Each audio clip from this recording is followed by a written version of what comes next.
Everybody. On behalf of the students, faculty, staff of Nicholls State University, welcome to our campus. You know, last year I was at the Seminar for New Presidents at Harvard University. We all had our name tags on, and somebody came up to me and he said, "Nicholls State University, I know you." I looked at his name tag. It said Dr. Bjorn Kajerf, Chancellor, American University in Sharif, United Arab Emirates. And I said, I really don't know this guy at all. And he says, and I didn't know until I went back and Googled him that he was a scientific expertise in coastal and estuarine physical oceanography, published 12 books on the subject and 250 scientific journal papers, books, chapters, and reports. He said, I did research on coastal restoration in the 1980s with Nicholls State University. So at Nicholls, coastal restoration is in our DNA. In the 20 months that I have been the president of Nicholls, with the tireless leadership of Professors Quentin Fontenot and Elise Ferrara and Gary LaFour, the Nicholls Department of Biological Science has grown and harvested over 20,000 plants at the Nicholls Farm for coastal restoration products, worked with hundreds of volunteers contributing thousands of service hours to coastal restoration, planted over 20,000 plants including bitter panicum, black mangrove, smooth codgrass, sand live oaks, and coastal habitats on Fouchon Beach and East Raccoon Island, restored 3,000 linear feet of dune and an acre of marsh, created a nesting bird habitat by planting 15 sand live oaks on elevations areas of East Raccoon Island, removed a ton and a half of trash from Elmer's Island, partnered with Shell Oil, CRCL, Wisner Foundation, Greater Lafourche Port Commission, Louisiana Department of Wildlife and Fisheries, E.D. White Catholic High School, Ocean Conservatory, and BITNAP, and these are just a few. I can't tell you how proud we are to host this very important forum here at Nicholls State University, because people all over the world are watching, including our students that are in the Colonel's Retreat watching with pizza and beer. So we welcome everybody. And now let me welcome to the microphone Kimberly Davis Ryer, Executive Director of the Coalition to Restore Coastal Louisiana.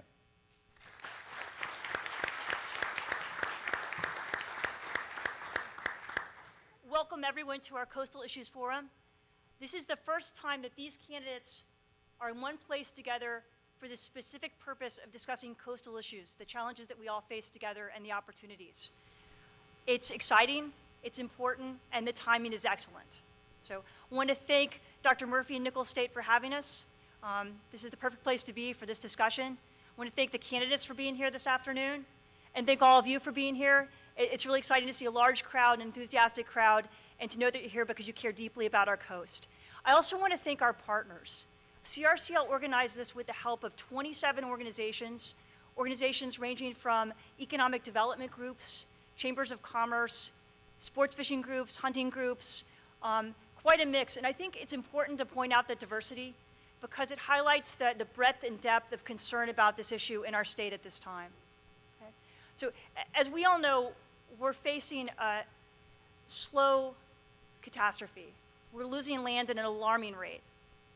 And this threatens our communities, our culture, our economy in ways that reach far beyond the Gulf Coast. As we lose our wetlands, we lose their bounty, and we lose the protection that they offer us from storm surge. That storm protection is very important to us. And our next governor will have the opportunity and the responsibility to lead, to drive action on this issue. Okay? We're at a moment when we have ambitious science-based plans, and we have significant funding.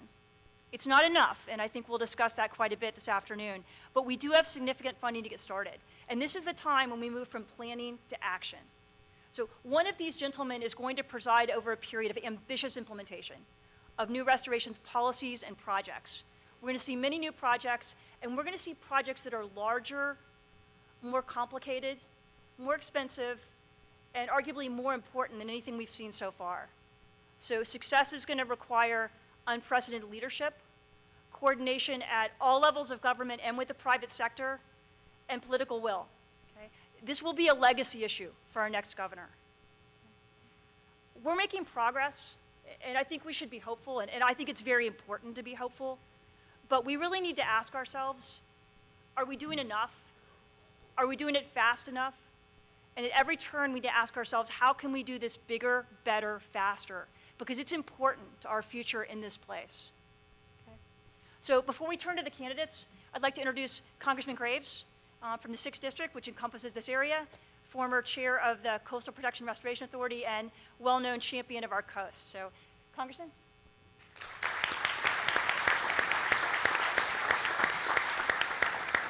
Thank you.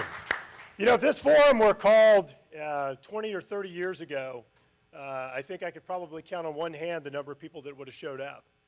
And I could count on no fingers the number of candidates that would have showed up. Yet today we have a packed room and we have top candidates here, all of which I've had the opportunity to work with over the years. You know, you can look back at Hurricane Betsy and Hurricane Camille and Hurricane Katrina. And after every storm, people said the same thing. We can't forget about this, never again. Yet, in each instance, you've seen the memories begin to fade. You've seen people reside back to complacency. When you look around the state of Louisiana today, South Louisiana encompasses about 65% of our state's economy. The activity's happening right here. There is no issue that is as pervasive, that is as important as what's going on down here. And I want to be clear, these candidates have all talked about different things like healthcare and infrastructure, the needs to invest in our schools. And all of those things are important. But think for just a minute how worthwhile, how helpful, how much productivity all those investments make if those things are underwater. If your schools are underwater, if your roads are underwater, if your economic development projects are underwater, and if your hospitals are underwater. That's the trajectory this state is on, and it's critical that this issue be addressed. And I want to commend the coalition and Nichols for putting this event on. I want to urge all the candidates to step forward and commit to ensure that we continue the state's coastal program on the right trajectory. And importantly, that in the future in the state's budget, that the coastal program be an integral component of the state's budget, and not only something that comes up when we have surplus funding. Thank you very much.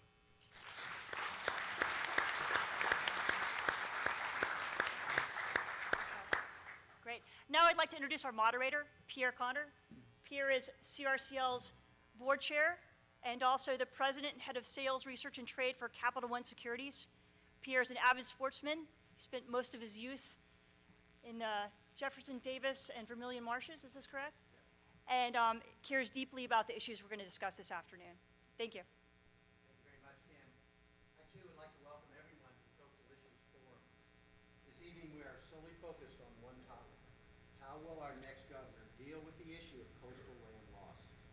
Tonight's forum will consist of an opening statement from each candidate, followed by 5 questions. Each question will be asked by one of our expert panelists, and then each candidate will have an opportunity to make a closing statement. Before I introduce the 4 distinguished gentlemen on stage with me, though, I'd like for you to get to know our expert panelists. Our first panelist is Rob Gorman. As Executive Director of Catholic Charities of the Diocese of Houma-Thibodaux and a CRCL board member, Mr. Gorman is focused on the human dimensions of coastal land loss. Mr. Gorman was first drawn to the issue when fishermen in his community encountered challenges accessing their fishing grounds. Mr. Gorman is a founder of the Coalition to Restore Coastal Louisiana and its first board chair. Our next panelist is Simone Malose. As Executive Director of Restore or Retreat, the Terrebonne Parish native works to advance policy to address the needs of the disappearing Louisiana coast, specifically in the Barataria and Terrebonne basins. Ms. Malose was appointed to serve on the Governor's Advisory Commission on Coastal Protection, Restoration, and Conservation in the summer of 2014. She is working to ensure Louisiana remains a prosperous place where her children and their children can live, work, and play. Also on our panel is Allison Marcel. Allison is a Nichols State University leader. Ms. Marcel is a junior studying nursing. Ms. Marcel is a member of the Nichols Bass fishing team and recently competed as the first female competitor in the Carhartt National College Bass Masters Championship, bringing home 3rd place. Born and raised in Houma, Ms. Marcel views coastal restoration as a priority, indeed a necessity, for her generation of Louisianians. Now, our selected last expert was Dickie Brennan, and Dickie had planned to be in attendance. However, a last-minute conflict prevented his being here. And he's very disappointed about that because through the Brennan Family Restaurant, Dickie has been an enthusiastic supporter of local farmers and fishermen, and he participates in the CRCL's oyster shell recycling program. strongly believes that it's imperative that we take necessary steps to ensure the continued health of our fisheries and our seafood industry for generations to come. And I have his question, and as time permits, I will deliver that later in the program. Thank you, Jamie. So now it's time to introduce the candidates. I think you all know them, but if you would, please hold your applause until after I introduce all four of our guests. Scott Angel, a Republican, is a native of Breaux Bridge in St. Martin Parish and a graduate of ULL. In 1987, at age 25, he was elected to the parish police jury, where he served 3 terms before being elected in 1999 as the first president of St. Martin Parish. From 2004 to 2012, Mr. Angel served as Secretary of the Department of Natural Resources under Governors Blanco and Jindal. He also served a 6-month stint as Lieutenant Governor during that period. And in 2012, he was elected to represent the 2nd District on the Public Service Commission. Welcome, Commissioner Angel. Jay Darden, a Republican, grew up in Baton Rouge and is a graduate of LSU, where he also earned a law degree. He was first elected in 1988 to the East Baton Rouge Metro Council and served until 1991, when he was elected to the first of 4 terms in the Louisiana State Senate. In 2006, Mr. Darden was elected statewide to a term as a Louisiana Secretary of State. In 2010, he ran and won a special election for Lieutenant Governor and was re-elected the following year. Lieutenant Governor Darden, welcome. John Bell Edwards, a Democrat, grew up in Amite in Tangipahoa Parish, where his father served as sheriff. He graduated from the United States Military Academy at West Point and later earned his law degree from LSU. Mr. Edwards was first elected in 2007 to the Louisiana House of Representatives in the 72nd District that encompasses Tangipahoa, St. Helena, and the Feliciana parishes, and he has served 2 terms. Representative Edwards, glad to have you here. Welcome. David Vitter, a Republican, grew up in New Orleans and earned degrees from both Harvard and Oxford before getting his law degree from Tulane. He was first elected in 1991 to the Louisiana House of Representatives, representing the 81st District in Jefferson Parish. Mr. Vitter served 2 terms in the legislature before winning a special election to the United States House of Representatives in 1999. He was re-elected to Congress in 2000 and 2002. In 2004, he was elected statewide to the United States Senate, where he is in his 2nd term and now serves as Louisiana's senior U.S. Senator. Senator Vitter, thank you for joining us. Welcome. So please join me in a round of applause welcoming all of our candidates.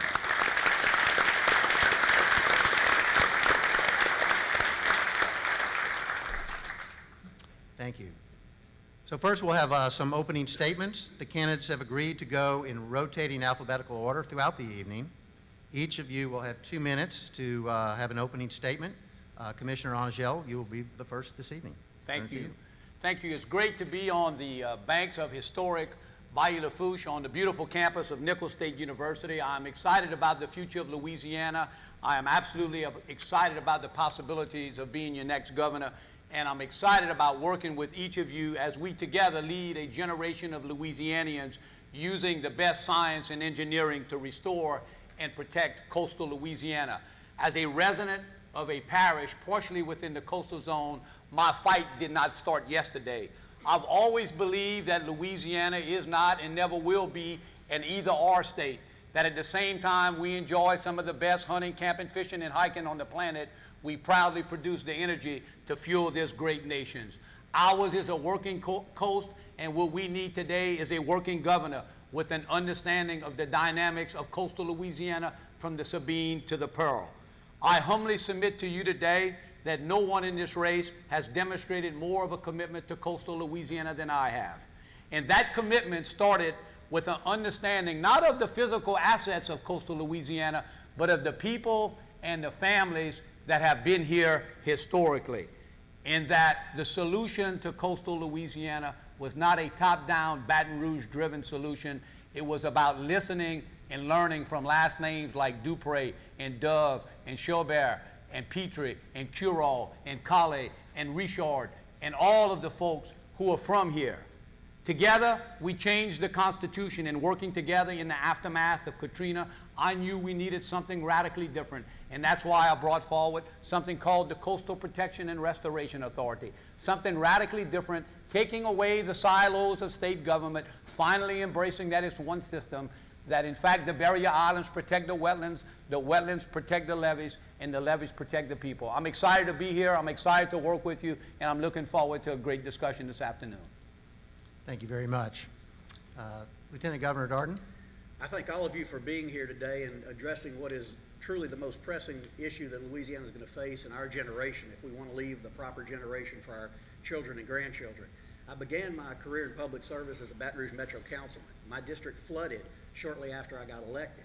I brought people together with a design on creating a flood damage prevention ordinance. That was my introduction to the water's impact on Louisiana, not just on the coast, but in Baton Rouge. And after about 2.5 months, we brought everybody together and passed a flood damage prevention ordinance in Baton Rouge. Got me very interested in hydrology and other things that had been foreign to me before then. I served for 15 years in the state Senate, co-authored constitutional amendments that created funding for saving our coast, and a constitutional amendment, if we ever securitize or sell the tobacco settlement remaining portion, a portion will go to our efforts to save Louisiana's coastline. I was honored to be elected 4 times statewide, twice as your Secretary of State, and now twice as your Lieutenant Governor. I've spent a lot of time talking about the things that make Louisiana great, always talking about the significance of water to us as a state, both as an economic engine and as a threat to us. We can address the problems that we face right now in coastal Louisiana, but we've got to be smart about doing it. The great Louisiana writer Harnett Kane described the coastal marsh of Louisiana as a place that seems to be unable to make up its mind if it will be water or land, so it compromises. And it's that compromise that has caused the many problems that we've had over the years. We have a master plan in place that provides us the direction to do what science tells us we ought to do. We have the beginning, and it's just a beginning, of funding in place to begin working desperately toward that master plan in order to try and make it a reality as quickly as we can. But we have money challenges, and we're going to have to find ways to fund that program long term. That's the challenge this next governor will face, a governor who can bring people together, not pull us apart, and make certain that job's accomplished. I look forward to that role, and I thank you again for being with us today. Thank you very much, Lieutenant Governor Darden. Representative Edwards. Thank you, and thank you to the Coalition to Restore Coastal Louisiana and you, Pierre, to Nicholls State University and Dr. Murphy, to all of you for being here, and for Scott and Jay and David as well. We've had lots of gubernatorial forums starting very early this year. None of them have been more important to the future of Louisiana, and dare I say to the future of our country, than the topic we're talking about today, and that's coastal restoration. We're closing in on 2,000 square miles of land loss along our coast over the last 100 years. And it threatens many things that are special about Louisiana, including our fisheries, our wildlife, tourism, oil and gas, shipping and navigation. All told, the economic impact of the coastal region is $20 billion a year, and perhaps a little bit more than that. So the bottom line, our future, our way of life is threatened.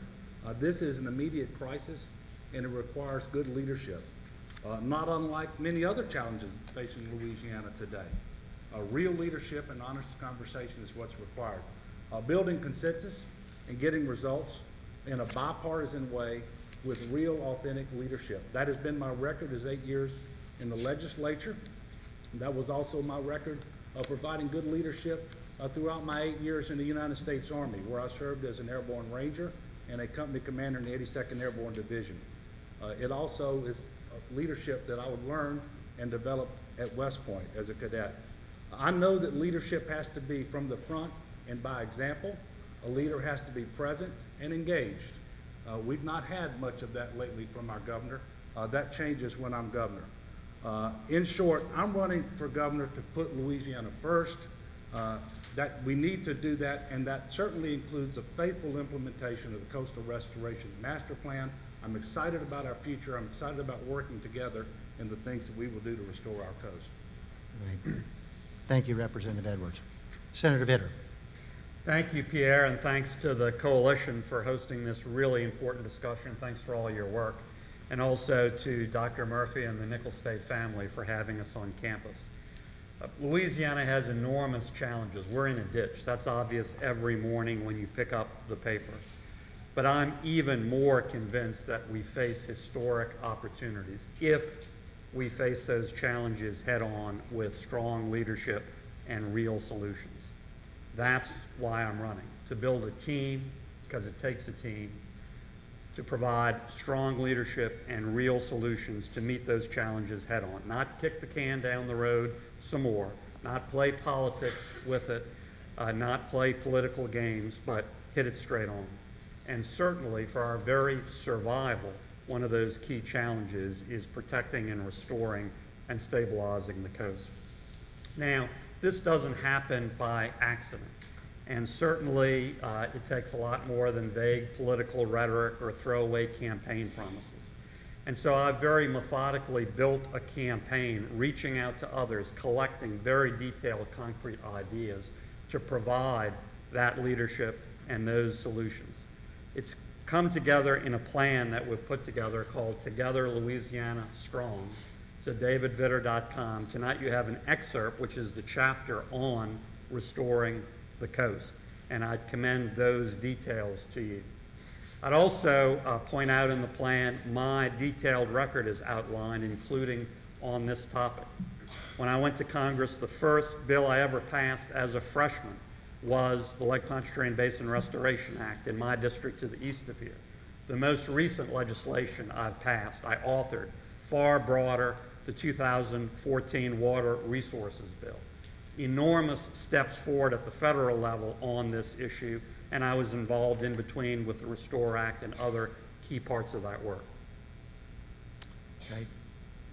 Well, thank you all very much for your opening statements. And now we'll move to a question and answer portion of the forum. For the first question, you all will each have 2 minutes to answer. Lieutenant Governor Darden, you'll be the first on the question, followed by Representative Edwards, Senator Vitter, and then we'll come back around to Commissioner Angel. The first question will be asked by Rob Gorman, Associated Catholic Charities. Our coast is dynamic and changing every day. We're losing what we love and what sustains our communities, people, and economy. We must increase our efforts to match the scale of the crisis we face, and we must do it now. Saving our coast will require unprecedented leadership, coordination, and political will. We've heard from local leaders that they need more support and leadership from the state. We need bold action. So to get our forum started in an action-oriented way, I'll ask each of you to answer the following question, beginning with Lieutenant Governor Jay Darden. What are the first 3 actions that you would take to advance coastal restoration at the beginning of your term as governor?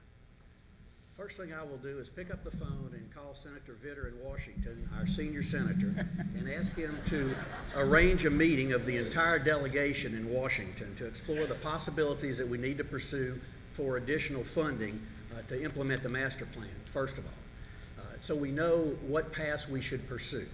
And secondly, to negotiate down the $73 million a year that is to be paid back by the state of Louisiana for post-Katrina spending by the federal government. That ought to be part of our discussions and our negotiations, something that seems to be forgotten. Secondly, I'll reissue the current executive order requiring all state departments and agencies to make sure that their actions are compatible with and in compliance with this master plan. They will be required to report to me regularly about actions that are taken that could in some way contradict what we need to do in the master plan. And this is very important, I think, to make sure, for example, that wildlife and fisheries, economic development, and so on, pursuing projects and actions that in no way harm our ability to proceed with a plan that's been approved unanimously by the legislature, obviously may be tweaked at some point down the line as we continue to review it, but make certain that we are not doing anything to conflict with that plan. And thirdly, I'll make plans to hold a coastal summit. The last one that we had as a state was in 1991, when Governor Foster established that first summit. 15 years later, it's time to do it again. the alphabet soup of acronyms that are involved in our coastal issues, all are working diligently and cooperating, I think, in a way. But I think having the weight of a governor's summit to bring everyone together and discuss the issues and the challenges on how we find funding, what we do to react to the damage that storms have done, I think is very critical. I'll be there. I'll participate in that event, just as I've chaired 2 initiatives of America's Wetland Foundation, rebuilding resilient communities and the Big River Works. I've been involved with that great organization that's doing tremendous work to save our coast. Great, thank you. Representative Edwards? Well, first, I would immediately match the scale of the crisis with leadership, unprecedented coordination, and the political will to expend the political capital necessary to get the job done. The 3 primary actions are to create certainty of funding, to ensure the funding is spent only in accordance with the Coastal Master Plan and the priority projects, and then to convincingly make the case to Congress and to the federal administration that this is a national priority, worthy of funding from the federal government over tens of billions of dollars over the next few decades. With respect to certainty of funding, we have to have an honest and disciplined budgeting process, unlike what we've seen under Governor Jindal, where he inherited a $1 billion surplus that is gone. The Medicaid Trust Fund for the elderly held $850 million and it's gone. Robbed $300 million from the Office of Group Benefits fund balance. The refund has lost tens of millions of dollars. And so the question is right on. We've got to have a governor who is going to have budget discipline and spend the money only where it counts with respect to coastal restoration. And that is true because we are entering the implementation phase with more funding becoming available than ever before. We have to spend this money only on Coastal Master Plan projects and in accordance with the priorities. We've got to make sure that we spend on the projects where we get the biggest bang for the buck first. We are in a race against time. The state is obviously in the implementation phase now, and focused attention and leadership on this is incredibly important if we're going to build more momentum as we move forward. And finally, coastal restoration in Louisiana is a national priority, whether it's navigation and shipping, energy, fisheries, the storm buffer, the open waters of the Gulf, all the way to Houma, or all the way to the rivers, the Mississippi River's levees south of New Orleans. That is a disaster for the nation. We can't go there. We're going to need help, and that's what I'll do as governor. Thank you. And Senator Vitter? Pierre, the answer to this question and all the questions really are, the answers are detailed in our plan Together Louisiana Strong. So on this question, first 3 things. Number 1, to address the overall fiscal crisis, I said months ago I'd immediately call a special legislative session focused on stabilizing the budget through fundamental spending reform and tax reform.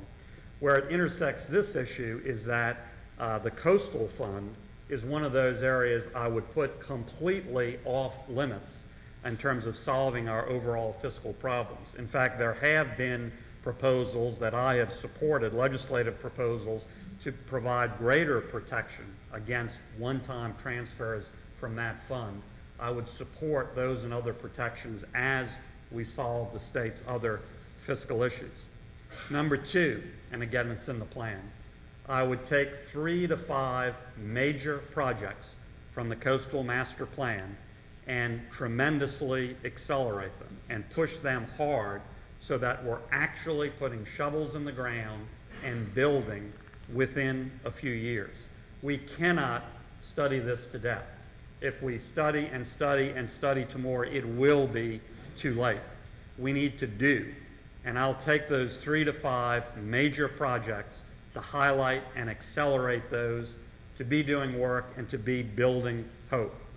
And number 3, I would develop a strategy to increase funding. We're going to talk about that in a subsequent question, but specifically one element of that would be to develop an aggressive, organized campaign to raise substantial private matching funds from the energy and other industries here. You need the right leader and the right environment to do that. I know that I can get that done. Great. Thank you. And Commissioner Angel. Certainly. While I'm pleased to identify the first 3 things that I will do on this issue, I'm reminded that leadership is not what we do first, but often what we do second, third, fourth, and last as well. And while a new broom will always sweep well, we need bold leadership, not just on the first day, but every day. I'm reminded that we are in a fight and we must wake up every day with a certain resolve. My first action will be to ask the legislature to adopt strict laws to seek to criminalize at the felony level with required jail time for the misappropriation or misuse of a single penny of any money, state and local, from any source intended for coastal restoration and hurricane protection. We must demonstrate to the nation that we are capable of managing our affairs, and I think one of the ways we do that is to show how serious we are about folks who would use that money in the wrong way. Second, I will execute an executive order which requires all state agencies to perform their duties in a manner consistent with the state's coastal master plan. The job of restoring coastal Louisiana is tough enough. We certainly do not need state agencies and local agencies shooting one another in the foot. This particular executive order will ensure that the left and the right hand know what is going on. Thirdly, I will propose to host an organizational meeting with the CPRA, the Water Institute, academia, authors of the master plan, NGOs, elected officials, between Election Day and Inauguration Day to set the tone for urgency, transparency, and accountability. And finally, what I hope I never have to do is veto a bill that comes to me where the legislature attempts to change the process by which projects are included into the state's master plan or coastal master plan. The plan cannot be the equivalent of a capital outlay grab bag. We must keep the process the way it is, full of transparency, full of public hearings. We have to demonstrate to everyone that we in it for the long term. Great, thank you. And gentlemen, very thoughtful and specific answers to that first question. I appreciate that. Our next question revolves around this question of funding.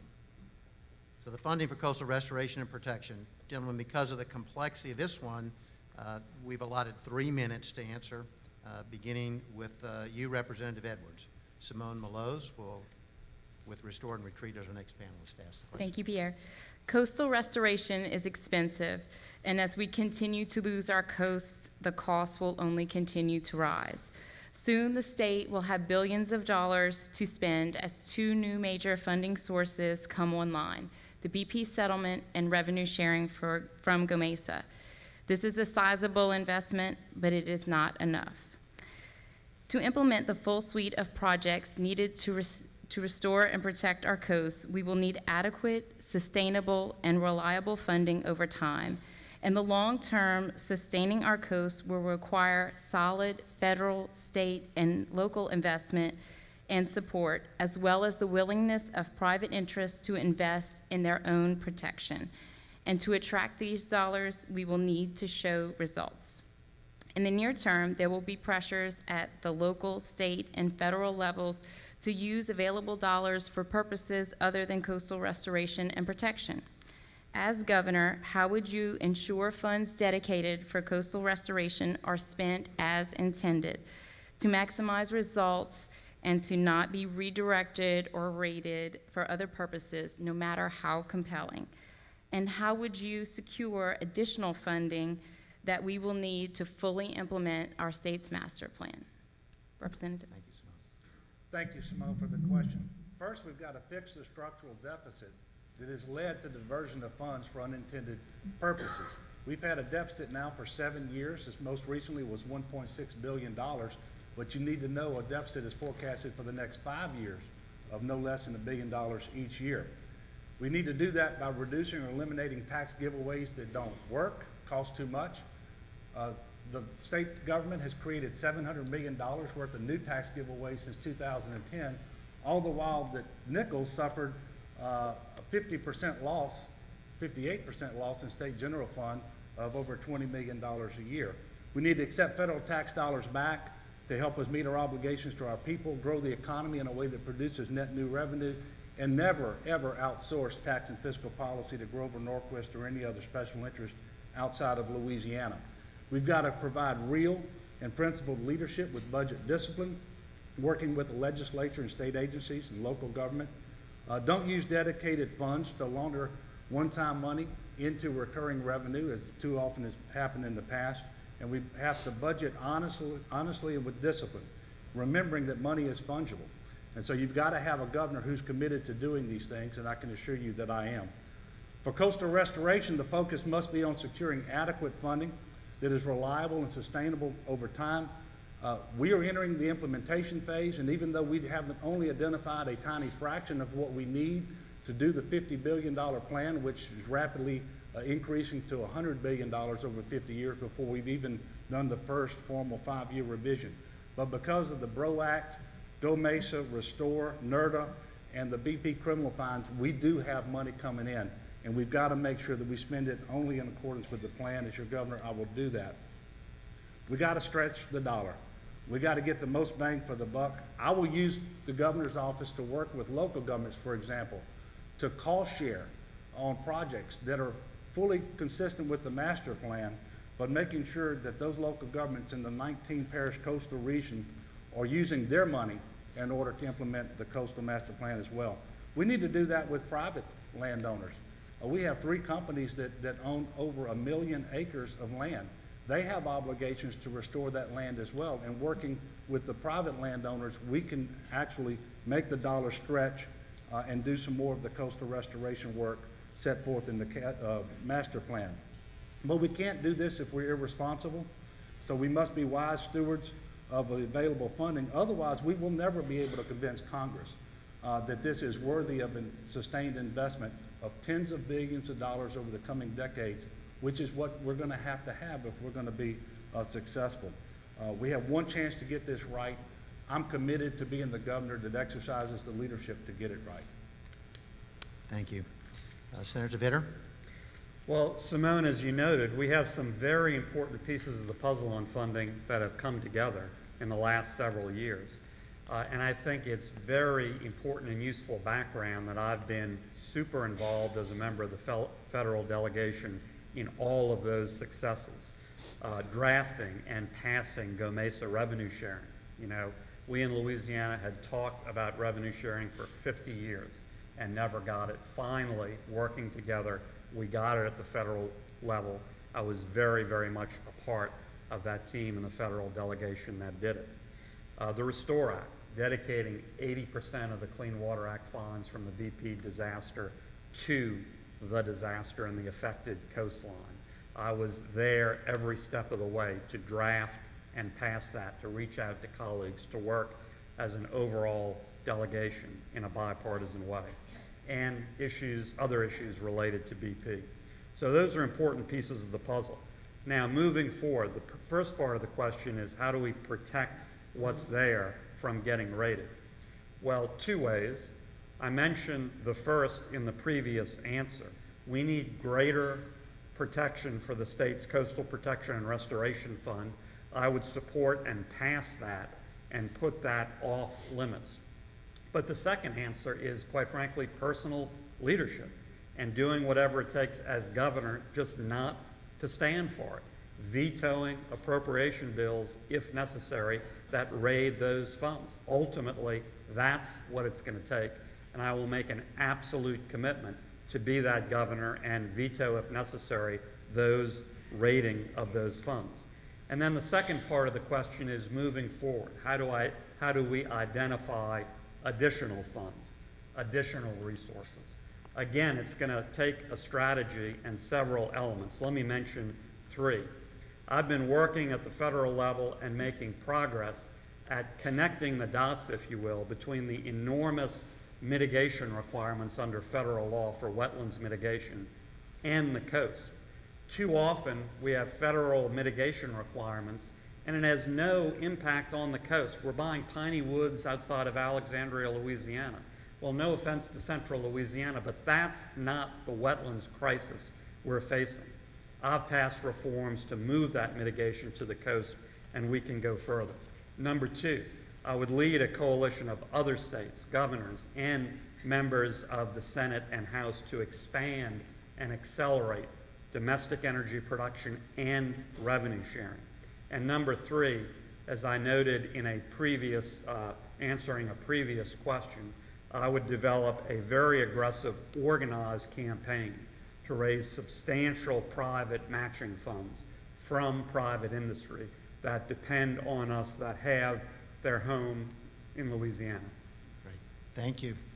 And Commissioner Rogel? Yes, thank you, Simone, for that question. Let me make it very clear that I will not allow a single penny of our coastal funds to be spent on any other purpose. We cannot effectively make progress waging war by robbing Peter to pay Paul. And by the way, Peter's pretty broke right now as well. As I said earlier, I will move to criminalize at the felony level with mandatory jail time for misappropriation or misuse of any coastal funds. First, we must make certain that Go Mesa remains the law of the land, the area is expanded, and that the President and the Congress actually fund it. In many ways, we have hitched the wagon of funding of coastal restoration to offshore production.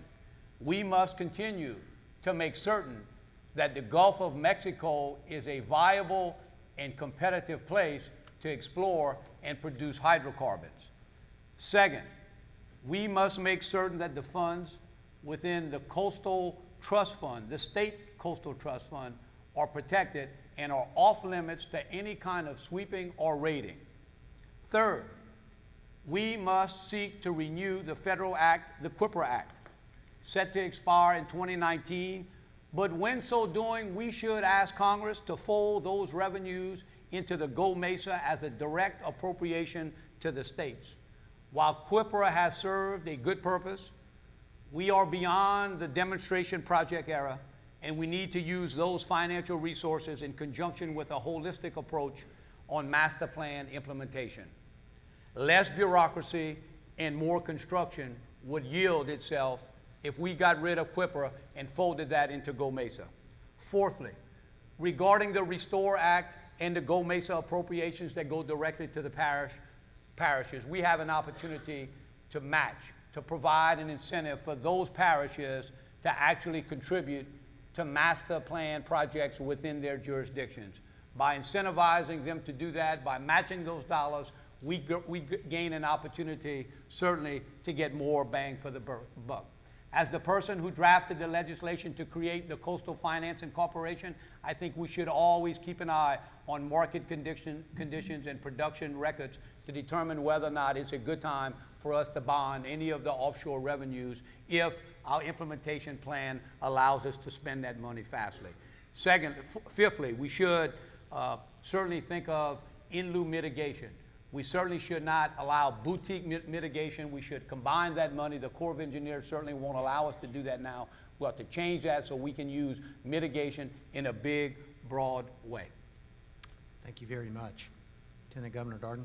Well, first of all, I certainly will not raid any existing funds to balance the budget, like was done with the Artificial Reef Fund and any other number of funds that we've seen in the past several years where this administration has sought to use one-time monies to meet the recurring needs of government.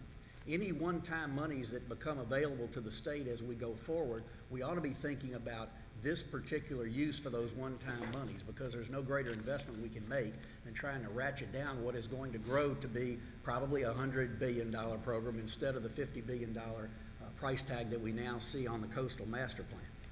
As to the BP settlement money, it's going to be governed by the language of a consent decree that's going to be signed by Judge Barbier as the lawyers continue to finish the touches on what was announced a month or so ago. So there are going to be some strict limits, I believe, set in the consent decree as to the use of the money. But clearly, all these funds that we receive from BP and from Restore and everything else need to be handled in compliance with implementation of the master plan and need to go to the coast.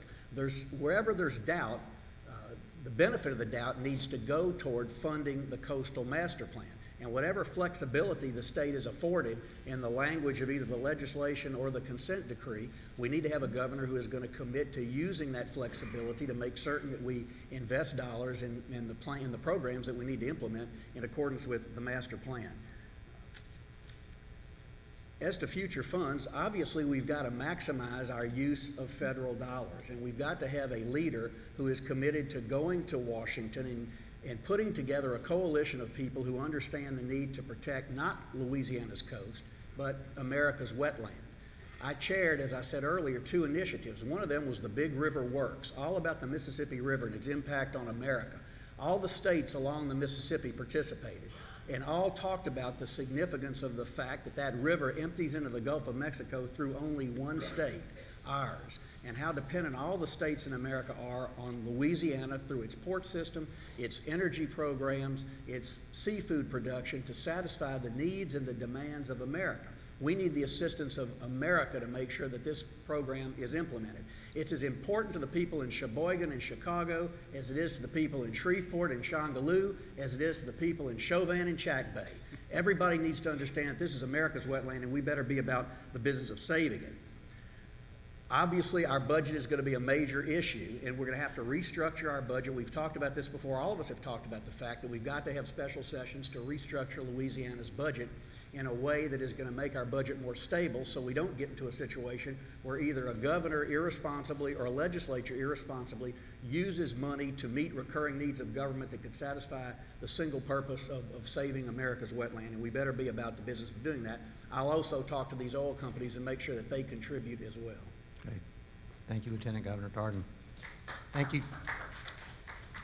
Thank you, Simone, for the question. Thank you all gentlemen for your answers. We're going to take a quick break. You're watching the Coalition to Restore Coastal Louisiana Coastal Issues Forum, hosted by Nicholls State University. We'll be back after this 2-minute break. Thank you. You may not know this yet, but you've stumbled upon something great. With your first steps onto this campus, you'll definitely notice something special. We're going to turn your education into an experience, and we're going to find your passion, and with it, create endless possibilities. But you found more than just a university. You found a campus of believers, a campus of personal cheerleaders, investors, and dream makers. You found Nicholls State University. Welcome home, Colonels.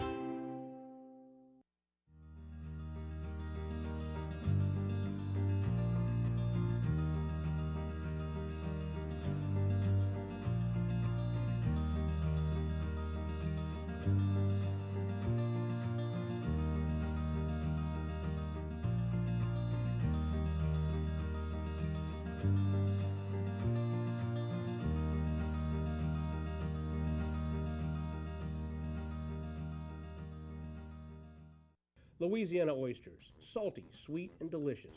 But have you ever thought about what happens to all those oyster shells? Most of them end up in trash cans and landfills. The Coalition to Restore Coastal Louisiana is changing this with its oyster shell recycling program, and you can help by visiting these participating restaurants. It's a simple and delicious way to restore our coast. The shells will then be used to sustain and rebuild oyster reefs. Remember, once you shuck them, don't just chuck them. You may not know this yet, but you've stumbled upon something great. With your first steps onto this campus, you'll definitely notice something special. We're going to turn your education into an experience, and we're going to find your passion, and with it, create endless possibilities. But you found more than just a university. You found a campus of believers, a campus of personal cheerleaders, investors, and dream makers. You found Nicholls State University. Welcome home, Colonels.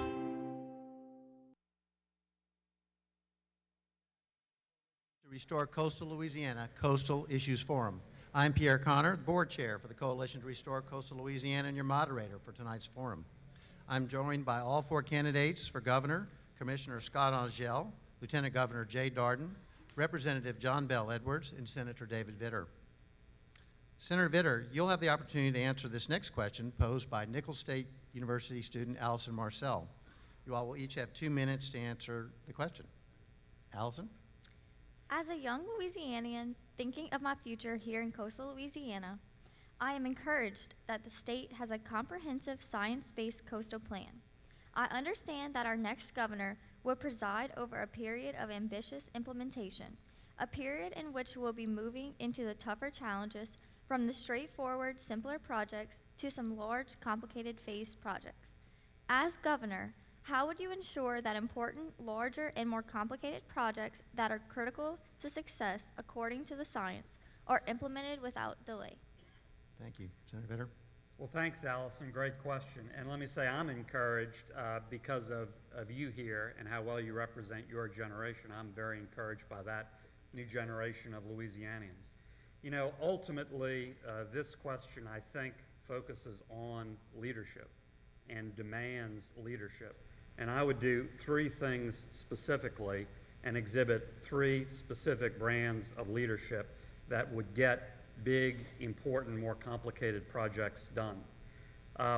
First of all, as I said, a key part of our plan Together Louisiana Strong in terms of coastal restoration is to take from the Coastal Master Plan 3 to 5 major significant projects and put them on steroids, accelerate them, demand that we're making progress and breaking ground within a few years. And a key part of the leadership I think I just exhibited is saying that, committing to that, making it part of a written plan, and asking you to hold me accountable. I think that's a key part of getting it done.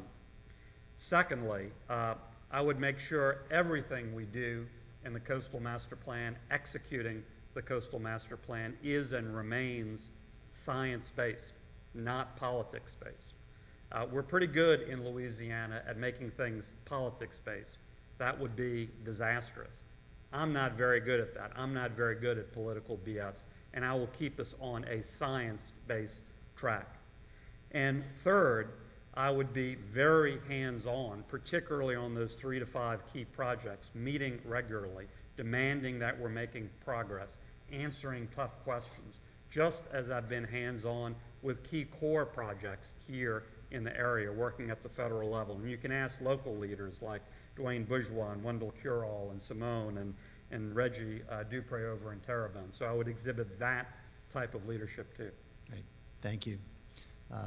Commissioner Rangel. Thank you, Allison, for that question. And again, congratulations for your work here at Nicholls State University. I do believe that with the infusion of funds from the BP settlement and Go Mesa on the horizon, we have an opportunity to start implementing some of these more ambitious projects right away. You know, there have been unacceptable delays in implementing these projects due to an out-of-control federal mitigation requirements that have in many cases resulted in near strangulation. We have to get the Corps of Engineers to work through something other than a one-size-fits-all bureaucracy and convince our partners that saving the Delta is unique and requires special treatment. In the New Orleans area after Katrina, we saw an acceleration of protection measures. That happened because mitigation requirements were reduced. We certainly don't need to throw the baby out with the bathwater, but we absolutely should embrace a common sense approach in order to reduce costs and time, and I think that is how we should be approaching all of our restoration and protection projects. Establishing defense through common sense. Restoration and hurricane protection should not be held to the same standard of mitigation as the private economic sector. After all, we are building wetlands, not Walmarts. While I support the multiple line of defense approach, we need large-scale projects like sediment diversion, and we need them quickly.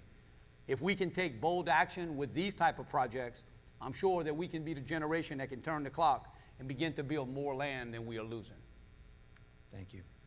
Lieutenant Governor Darden. Talking about larger and more complicated projects obviously involves diversions, which is a key part of the master plan. And we've got to remember that the dollars that are flowing from the federal government and the BP settlement are going to come in stages. We're not going to get a windfall all at once. So practically speaking, we've got to have a very real and aggressive construction management plan as to what these projects are going to be and how they're going to go about being implemented, and evaluate what CPRA has the capacity to do and what may have to be left to the private sector, and we need to be open to those kind of arrangements. I left off last time talking about involving the oil companies, and I want to mention that I think with the right leadership and the right governor in place, there is the potential there to have significant public-private partnerships with entities who are completely dependent upon the state of Louisiana's coastline for their success and for America's ability to have the heating and cooling that it enjoys and it demands. And I think they would have a seat at the table, and it doesn't have to be through litigation. We've spent too much money on lawyers, and we're going to continue to spend too much money on lawyers down the road. And that's why, if you look at this BP tragedy, and it was a tragedy, all the money that was spent on lawyers during this litigation process, the company has wound up spending probably about $50 billion overall in what it's doing to mitigate the damage. Let's try and address that on the front end and try and see what we can do to get companies to come forward and say, we agree, we've got to save your coastline. We're going to begin implementation of the master plan immediately. The plan is in place. It's been approved with whatever dollars we have in the short term.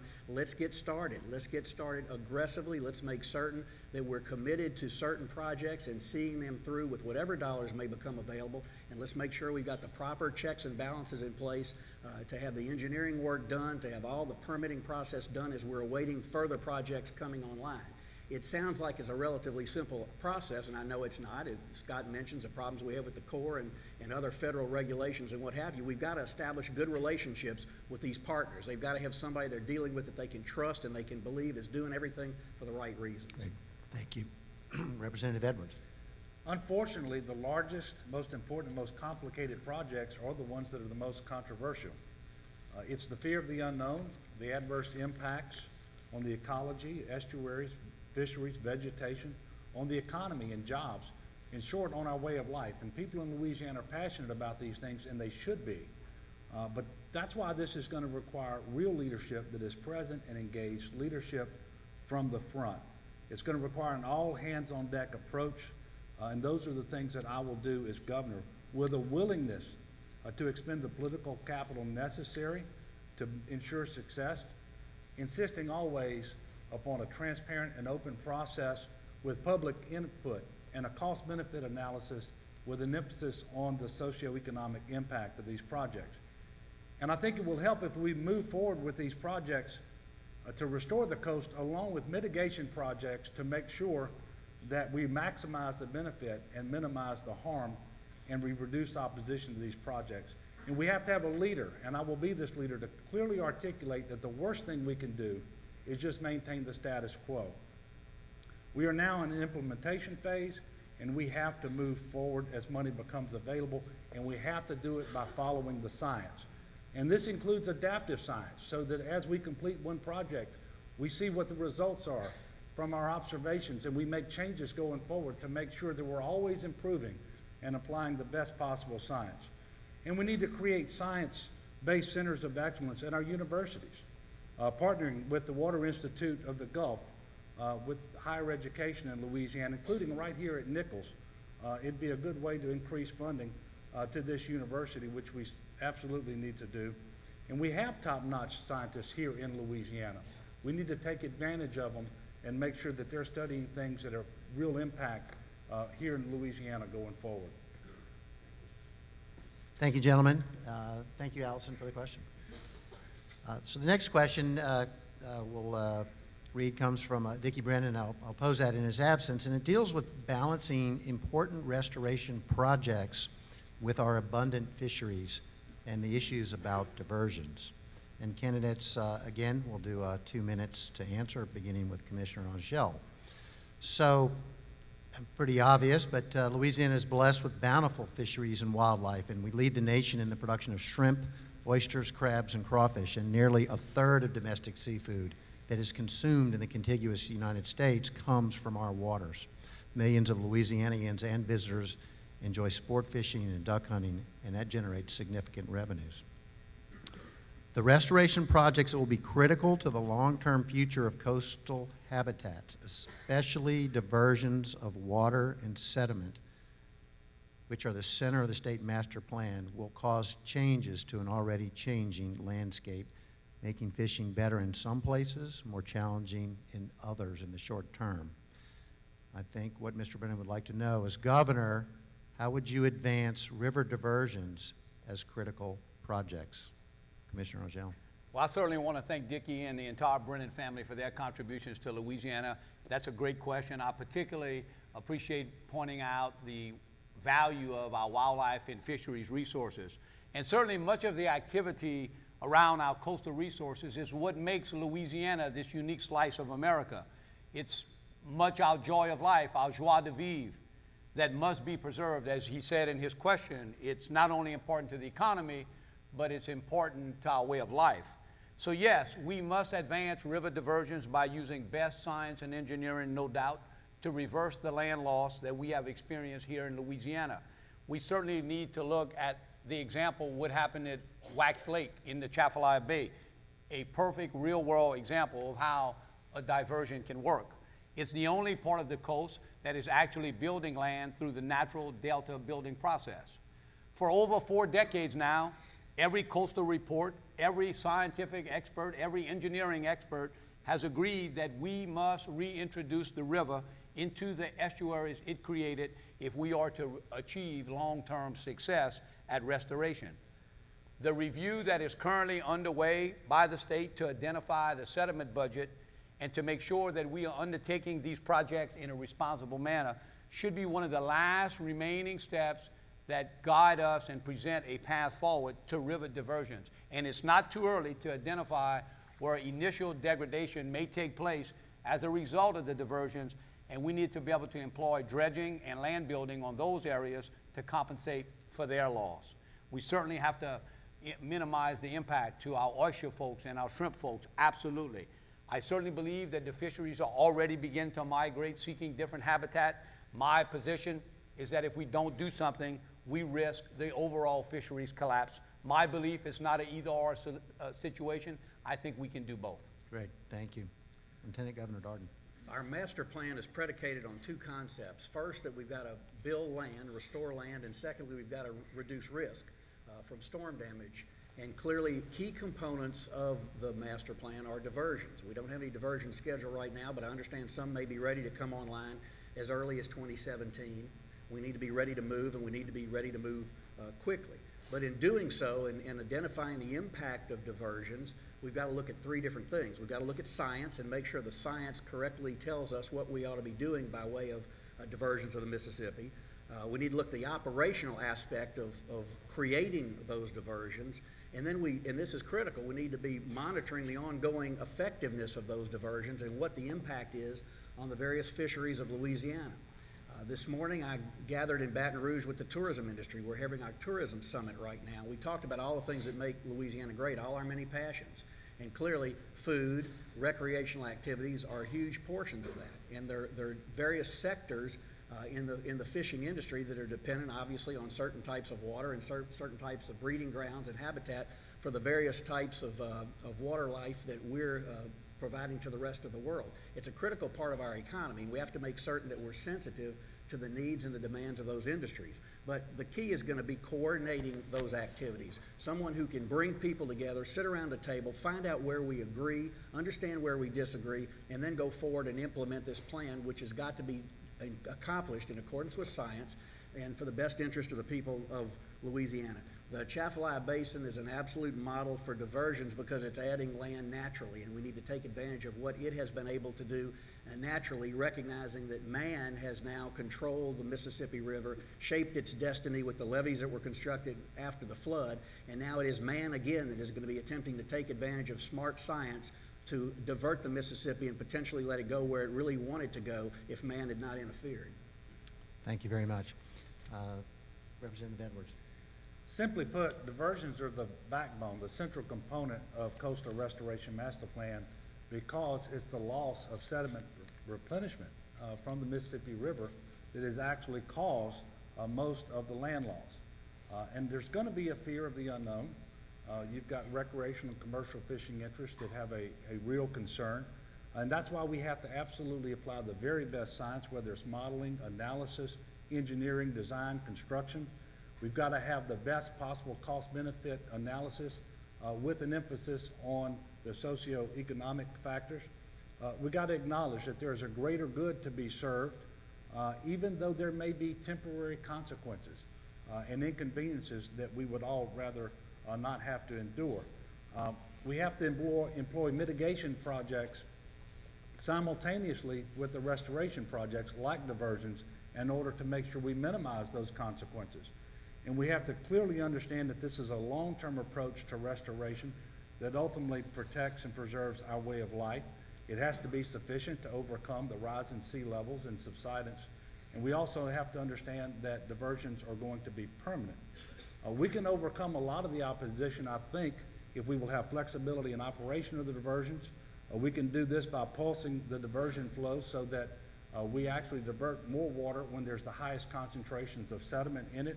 We've got good results from the Bonnet Carré Spillway, which since the 1930s has been only opened once a decade on average, and it's produced 6 feet in some places, of elevated landmass. So we know that this will work if it's properly done. We have to use diversion and dredging in tandem with one another to maximize the effectiveness and to decrease the time necessary to achieve the beneficial results. As your governor, I will insist that we faithfully implement the Coastal Restoration Master Plan by approaching diversion as I've just outlined. Thank you. And Senator Bitter. Yeah, Pierre, I'm really glad y'all asked this question because of all the sorts of projects out there, this is going to be the most difficult, the most controversial, because it has the most negative impacts. And so we need to face it head on. And those negative impacts are real, and we need to recognize the potential impacts. I mean, we all value our fisheries. That's what we're trying to preserve and enhance in terms of this whole coastal discussion. And folks tell us, like U.S. Fish and Wildlife, 70% of the commercial seafood harvested in the Gulf comes from off Louisiana. It's enormously important. Our own Wildlife and Fisheries said last year was one of the most productive in our history in terms of shrimp and crabs. And oysters on private leases are potentially hitting an all-time high. So that's very real, and the possible negative impacts are very real, and we need to deal with that. I think fundamentally, you deal with it in two ways. Everything needs to be science-based. As I said before, we cannot deviate from that, and we can't just play politics with this stuff. It needs to be grounded in sound science. And part of that sound science is measuring and learning and tweaking as you go along. You know, the science isn't just up front and then you do a project and never look back. You measure and monitor and tweak as you go along. And secondly, the other big part of that is engaging very proactively, very early on with all of the stakeholders, including those folks from fisheries, and making sure you mitigate those disruptions to the greatest extent possible. And those folks don't just want to check. They want to preserve their livelihood. They want to preserve their way of life. And you need to be open to make sure there are ways to do that to absolutely the greatest extent possible. Great. Thank you. Thank you all, gentlemen. And now we've made it through 4 of the 5 questions we had planned. So when we return, our final question and some closing statements from the candidates. Please stay tuned for that. You're watching the Coalition to Restore Coastal Louisiana Coastal Issues Forum. Thank you. You may not know this yet, but you've stumbled upon something great. With your first steps onto this campus, you'll definitely notice something special. We're going to turn your education into an experience, and we're going to find your passion, and with it, create endless possibilities. But you found more than just a university.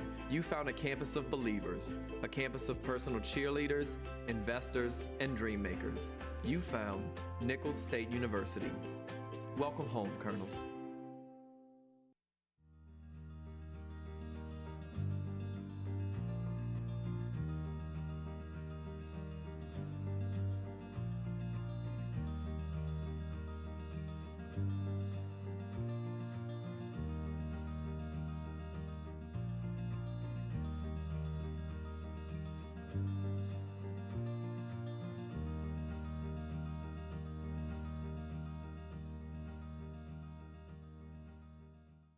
Louisiana oysters, salty, sweet, and delicious. But have you ever thought about what happens to all those oyster shells?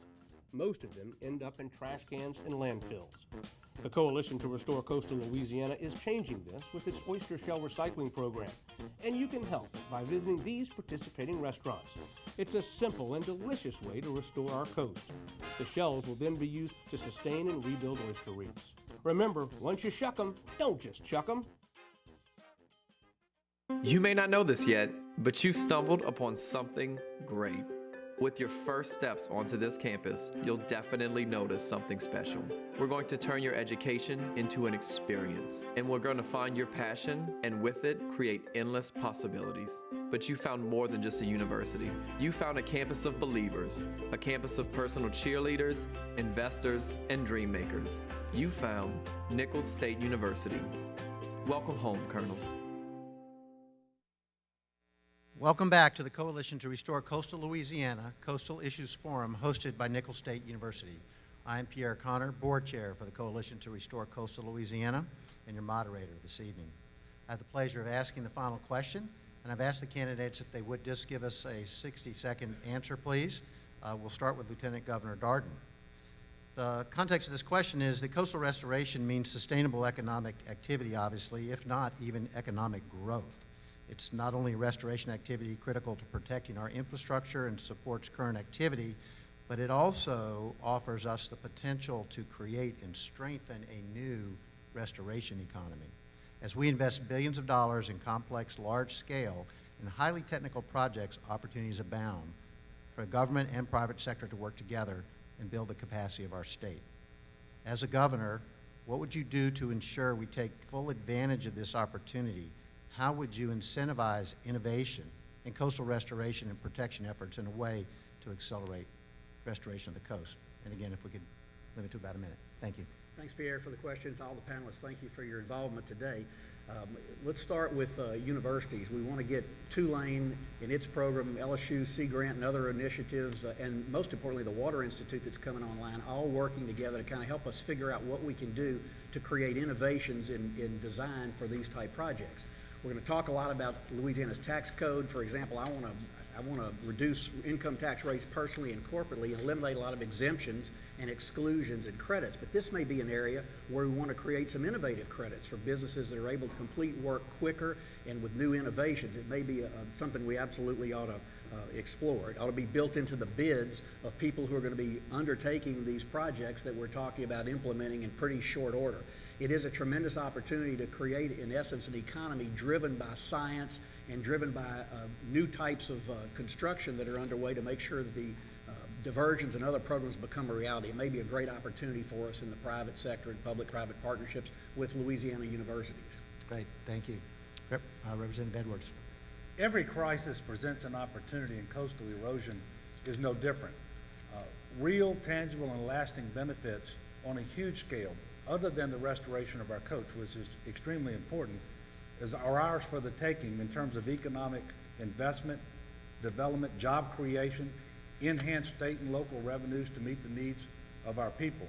But to make this happen, we've got to maximize the cooperation that the state has with various partners, including local government and private landowners, so that there can be cost sharing on these master plan projects with private industry through private and public partnerships, but also with higher education, so that we create centers of excellence at our universities with enhanced funding tied to research and practical application. We need to expand Fast Start, which is an award-winning program with cooperation between the Department of Economic Development, the Workforce Commission, higher education, and private industry to identify the jobs in demand and deliver the education and training necessary for our people to be successful. Thank you. Senator Vitter. I love the premise of this question. It's right. You know, it's sort of similar to the enormous expertise and technology we've built right here in the bayous of Louisiana in the oil and gas sector. We don't just use them here. We don't just employ people here. People take that knowledge and expertise all around the country to the Bakken and the Eagle Ford and all around the world to the North Sea and Africa. And we have that same opportunity to build a big sector of our economy around water resources, a restoration economy, if you will. To do that, I think we need partnerships, including with higher ed, and we're doing that, but we need to go further. Great example is right here on campus at Nicholls State, the plant materials program and the biology department build those partnerships. But secondly, to do that, we can't just study. We need to do. We need to put spades in the ground. We need to get things done. If we just study, we'll maximize the number of published papers. Problem is, we won't have a coast. Great. Thank you. And Commissioner Angel.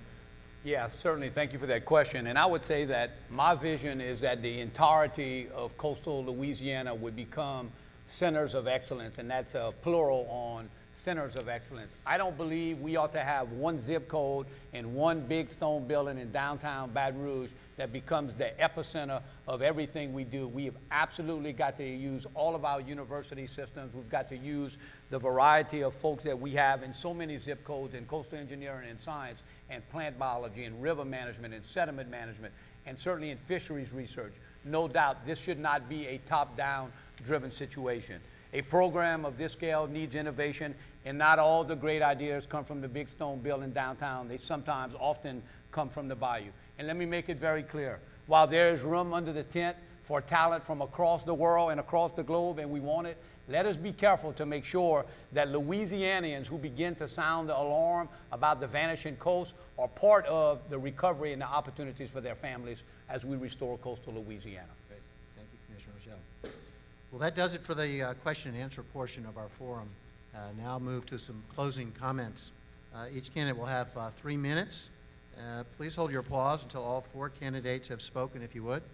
Representative Edwards, you have the floor for your closing statement. Thanks again to Nichols and to the coalition for this forum, for all of you for being here, and to Scott and Jay and David. Look, this is really simple. Although it's a very complex and technical matter to do coastal restoration, I just think you should elect the governor who has an engineering degree from West Point. He will be better able to understand the challenges and get it done. Look, it's critically important that we get this right. We've got one chance to do it. We've got to do it now. The next governor is going to make that happen or not.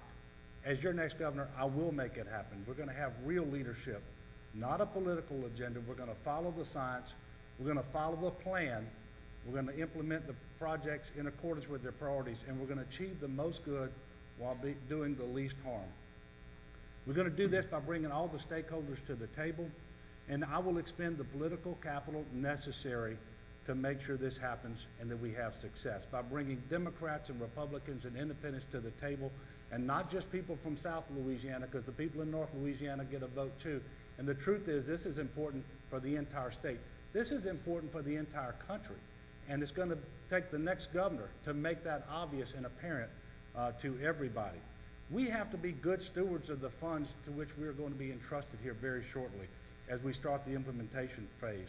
Because while there's significant funding, it is a tiny fraction of the overall cost to implement the Restoration Master Plan, which hasn't even been officially revised yet, but the $50 billion figure has already been increased, and many people think it's going to be closer to $100 billion. We must make the case to the administrations and to the Congresses in the future that this master plan, that our efforts are worthy of a national investment of tens of billions of dollars if we're going to make this happen.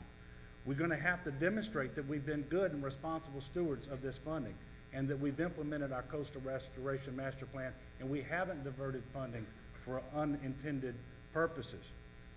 State policy should not be to immunize any private interest that may have contributed to coastal erosion through activities that were illegal or outside of the regulations or what was permitted. Quite frankly, that's why I voted against a bill that would immunize oil and gas companies when they were alleged to have caused coastal erosion to happen. I don't know whether they did, but we have courts to make that determination. There was a pending court action, and if we provide privileges and immunities to these businesses, then it's going to be harder to go to Iowa and New Hampshire and Oklahoma and other places and convince those people that through their federal tax dollars, they need to be coming to Louisiana to pay for restoration efforts when we've absolved people from here who may have caused those damages. So as your governor, I will provide the necessary leadership to make this happen. We'll get it right the first time. Great. Thank you. Senator Bitter. Well, thanks to all of you, including my fellow candidates, for this great discussion. I really have enjoyed it and look forward to the rest of the campaign. We have a lot of work to do in Louisiana, and we get it done with strong leadership and a real plan. You know, when you think of how we've been blessed as a state, I think we've been blessed by God more than any other state. The Mississippi River and the mouth of the Mississippi coming right through the state, and the mouth being in our state, a huge highway of commerce. Natural resources in such abundance, oil and gas and and forestry and fisheries, and enormously productive fisheries that we've been talking about. Very, very unique history and culture, and most of all, our people, a diverse and a rich people grounded in values, grounded in respect for God. All of these blessings. So it raises the obvious question. So why are we last in pretty much every good list? And why are we near first in pretty much every bad one? I think the inescapable conclusion is lack of the right political leadership in Baton Rouge. We need that strong leadership, and we need a real plan. Not same old, not politics as usual, not go along, get along, not social promotions in politics or anything else. Strong leadership and a real plan. I've tried to build our campaign around that, and I want to ask you to join us and join our team, because it will take a team. The detailed ideas, again, are in our plan, Together Louisiana Strong. You have a handout here that is the coastal restoration chapter, but the entire plan, 60 pages and hundreds of very specific ideas and proposals, are at davidvitter.com. I commend that to you, and I ask that you react. Give me your ideas and reaction, because it's a continuing work in progress. That's the sort of strong leadership and real solutions that are going to get us out of the ditch. That's the sort of team building around those that are going to get us out of the ditch and make real progress. And certainly this vital issue we're talking about here tonight is at the top of the list, because it isn't just about a productive economy or good economic future. It's about our survival, our very survival, physically and as a culture here in South Louisiana. I'm completely committed to that, and I'm committed to building a team with you on it. Thank you. Thank you. Commissioner Angel.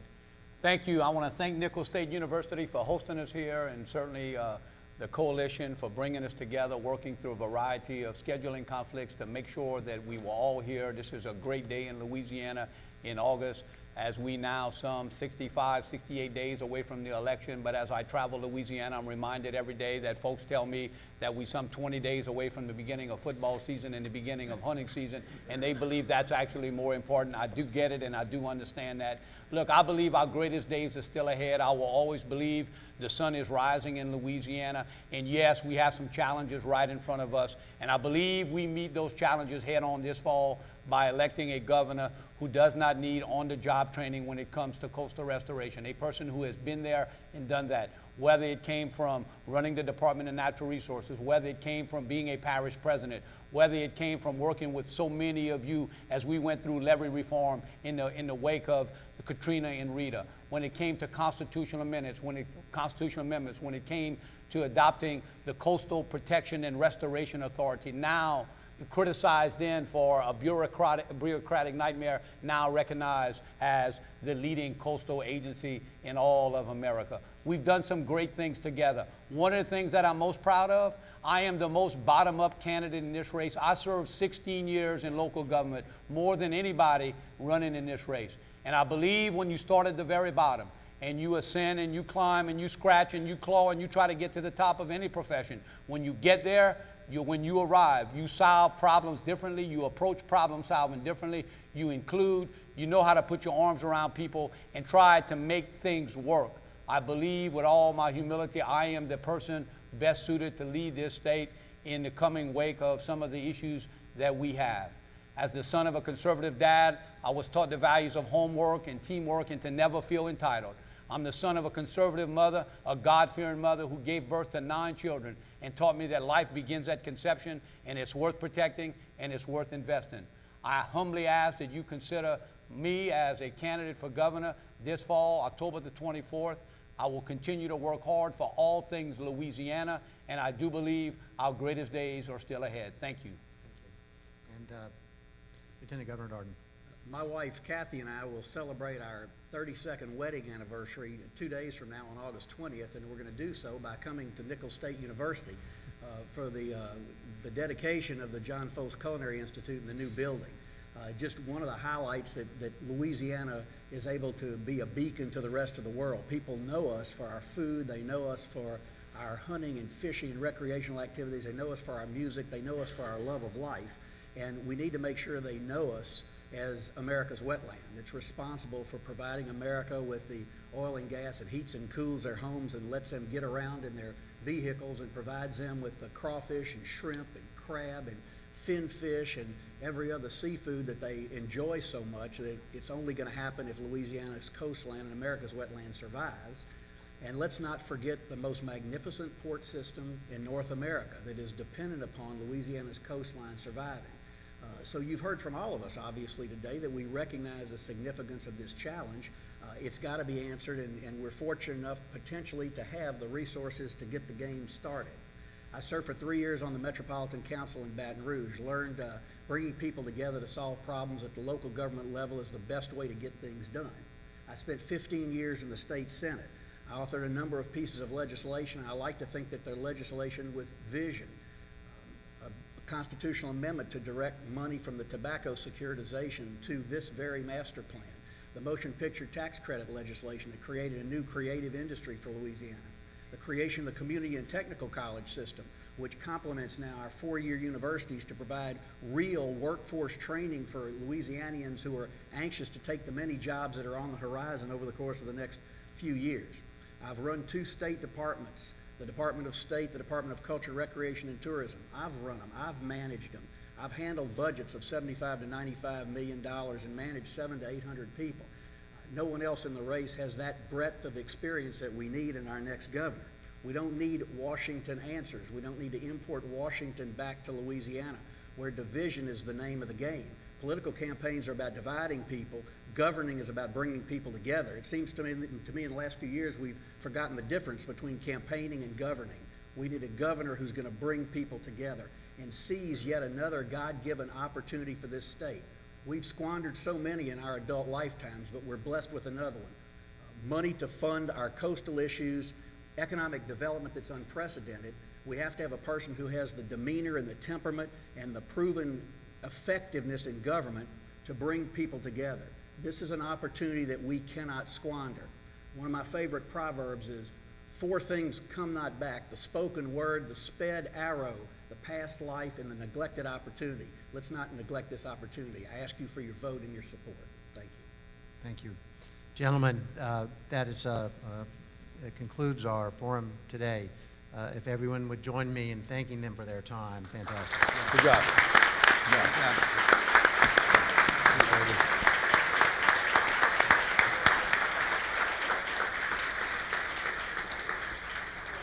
So thank you all for your very thoughtful answers tonight. I have a number of people I'd like to thank as well for this evening. We have the opportunity to thank Dr. Murphy, Nicholls State, for their hospitality. Thank you very much. Congressman Garrett Graves and his commitment to coastal Louisiana, our 27 partners who signed on to help us ensure that this vital conversation took place, and our panelists. Thank you all. Rob Gorman, Simone Malose, Allison Marcel. We want to thank Dickie Brennan for his input as well. I'd also like to thank my CRCL mentor and coastal supporter, Wally Gunlock, the head of CRCL's Policy and Influence Committee, for the inspiration and the oversight, the development of this forum. And of course, to our candidates for taking the time out this evening to spend with us. On behalf of the Coalition to Restore Coastal Louisiana, I'm Pierre Connor. Thank you and good night.